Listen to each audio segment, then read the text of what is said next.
हरे Krishna. Bhagavad Gita chapter 2 हम लोग read कर रहे थे, गीता सार। उसके आगे कंटिन्यू करते हैं। जो लास्ट श्लोक का मीनिंग हम देखे थे उसके आगे फिर पढ़ते हैं, ठीक है। हे पृथा पुत्र, इस हीन नपुंसकता को प्राप्त मत हो, यह तुम्हें शोभा नहीं देती। हे शत्रुओं के दमन करता, हृदय की क्षुद्र दुर्बलता को त्याग कर युद्ध के लिए खड़े हो। तात्पर्य, इसका मीनिंग क्या है देख। अर्जुन को पृथा पुत्र के रूप में संबोधित किया गया है। पृथा कृष्ण के पिता वसुदेव की बहन थी, अतः कृष्ण के साथ अर्जुन का रक्त संबंध था। यदि क्षत्रिय पुत्र लड़ने से मना करता है तो वह नाम का क्षत्रिय है, और यदि ब्राह्मण पुत्र अपवित्र कार्य करता तो वह नाम का ब्राह्मण है। ऐसे क्षत्रिय तथा ब्राह्मण अपने पिता के अयोग्य पुत्र होते। अतः कृष्ण यह नहीं चाहते थे कि अर्जुन अयोग्य क्षत्रिय पुत्र कहलाए।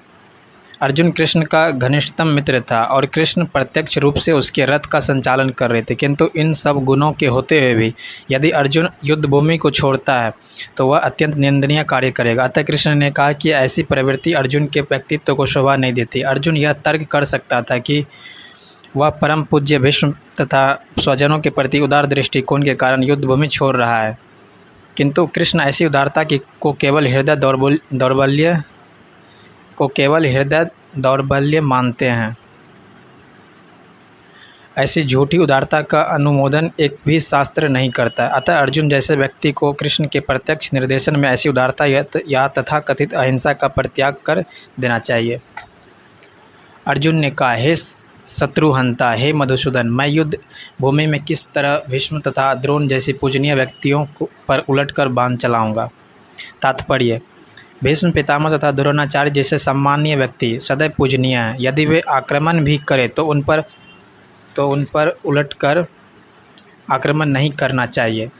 यह सामान्य शिष्टाचार है कि गुरुजनों से वाग्य युद्ध भी ना किया जाए। यहाँ तक कि यदि कभी वे रुक्ष व्यवहार करें तो भी उनके साथ रुक्ष व्यवहार ना किया जाए। तो फिर भला अर्जुन उन पर बाण कैसे छोड़ सकता था? क्या कृष्ण कभी अपने पितामह नाना उग्रसेन या अपने आचार्य सांदीपनि मुनि पर हाथ चला सकते थे? अर्जुन ने कृष्ण के समक्ष ये ही कुछ तर्क प्रस्तुत किए। ऐसे महापुरुषों को जो मेरे गुरु हैं, उन्हें मारकर जीने की अपेक्षा इस संसार में भीख मांगकर खाना अच्छा है। भले ही वे सांसारिक लाभ के इच्छुक हों, किंतु हैं तो गुरुजन ही। यदि उनका वध होता है तो हमारे द्वारा भोग्य प्रत्येक वस्तु उनके रक्त से सनी होगी। तात्पर्य, शास्त्रों के अनुसार ऐसा गुरु जो निंद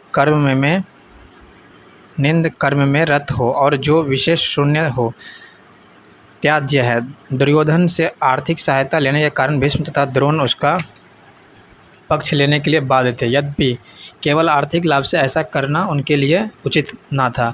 ऐसी दशा में वे आचार्यों का सम्मान खो बैठे थे। किंतु अर्जुन सोचता है कि इतने पर भी वे उसके गुरुजन हैं, अतः उनका वध करके भौतिक लाभों का भोग करने का अर्थ होगा रक्त से सने अवशेषों का भोग। हम यह भी नहीं जानते कि हमारे लिए क्या श्रेष्ठ है, उनको जीतना या उनके द्वारा जीते जाना। ऐसा अर्जुन बोल रहे हैं। यदि हम धृतराष्ट्र के पुत्रों का वध कर देते हैं तो हमें जीवित रहने की आवश्यकता नहीं है, फिर भी वे युद्ध भूमि में हमारे समक्ष खड़े हैं। तात्पर्य, अर्जुन की समझ में यह नहीं आ रहा था कि वह क्या करे, युद्ध करे और अनावश्यक रक्तपात का कारण बने। यद्यपि क्षत्रिय होने के नाते युद्ध करना उसका धर्म है, या फिर वह युद्ध से विमुख होकर भीख मांगकर जीवन यापन करे। यदि वह शत्रु को जीतता नहीं तो जीविका का एकमात्र साधन भिक्षा ही रह जाएगा। फिर जीत भी तो निश्चित नहीं है, क्योंकि कोई भी पक्ष विजयी हो सकता है। यदि उसकी विजयी हो भी जाए तो भी यदि धृतराष्ट्र के पुत्र मरते हैं तो उनके बिना रह पाना अत्यंत कठिन हो जाएगा। उस दशा में यह उसकी दूसरे प्रकार की हार होगी। अर्जुन द्वारा व्यक्त इस प्रकार के ये विचार सिद्ध करते हैं कि वह न केवल भगवान का महान भक्त था, अपितु वह अत्यधिक प्रबुद्ध और अपने मन तथा इंद्रियों पर पूर्ण नियंत्रण रखने वाला था। राज परिवार में जन्म लेकर भी भिक्षा द्वारा जीवित रहने की इच्छा उसकी विरक्ति का दूसरा लक्षण है। ये सारे गुण तथा अपने आध्यात्मिक गुरु श्री कृष्ण के उपदेशों में उसकी श्रद्धा, ये सब मिलकर सूचित करते हैं कि वह सचमुच पुण्यात्मा था। इस तरह की निष्कर्ष निकलता है कि अर्जुन मुक्ति के सर्वथा योग्य था। जब तक इंद्रियां संयमित ना हो, ज्ञान के पद तक उठ पाना कठिन है, और बिना ज्ञान तथा भक्ति के मुक्ति नहीं होती। अर्जुन अपने भौतिक गुणों के अतिरिक्त इन समस्त दैवी गुणों में भी दक्ष था। अब मैं अपनी कृपण दुर्बलता के कारण अपना कर्तव्य भूल गया हूँ और सारा धैर्य खो चुका हूँ। ऐसी अवस्था में मैं आपसे पूछ रहा हूँ कि जो मेरे लिए श्रेयस्कर हो उसे निश्चित रूप से बताएं। अब मैं आपका शिष्य हूँ और आपका शरणागत हूँ, कृपया मुझे उपदेश दें। तात्पर्य: यह प्राकृतिक नियम है कि भौतिक कार्यकलाप की प्रणाली ही हर एक के लिए चिंता का कारण है। पग पग पर उलझन मिलती है, अतः प्रामाणिक गुरु के पास जाना आवश्यक है, जो जीवन के उद्देश्य को पूरा करने के लिए समुचित पथ निर्देश दे सके। समग्र वैदिक ग्रंथ हमें यह उपदेश देते हैं कि जीवन की अनचाही उलझनों से मुक्त होने के लिए प्रामाणिक गुरु के पास जाना चाहिए। ये उलझनें उस दावाग्नि के समान है जो किसी के द्वारा लगाए बिना भभक उठती है। इसी प्रकार विश्व की स्थिति ऐसी है कि बिना चाहे जीवन की उलझनें स्वतः उत्पन्न हो जाती है। कोई नहीं चाहता कि आग लगे, किंतु फिर भी वह लगती है और हम अत्यधिक व्याकुल हो उठते हैं। अतः वैदिक वाङ्मय उपदेश देता है कि जीवन की उलझनों को समझने तथा उनका समाधान करने के लिए हमें परंपरागत गुरु के पास जाना चाहिए। जिस व्यक्ति का प्रामाणिक गुरु होता है वह सब कुछ जानता है, अतः मनुष्य को भौतिक उलझनों में न रहकर गुरु के पास जाना चाहिए। यही इस श्लोक का तात्पर्य। आखिर भौतिक उलझनों में कौन सा व्यक्ति पड़ता है? वह जो व्यक्ति की समस्याओं को नहीं समझता।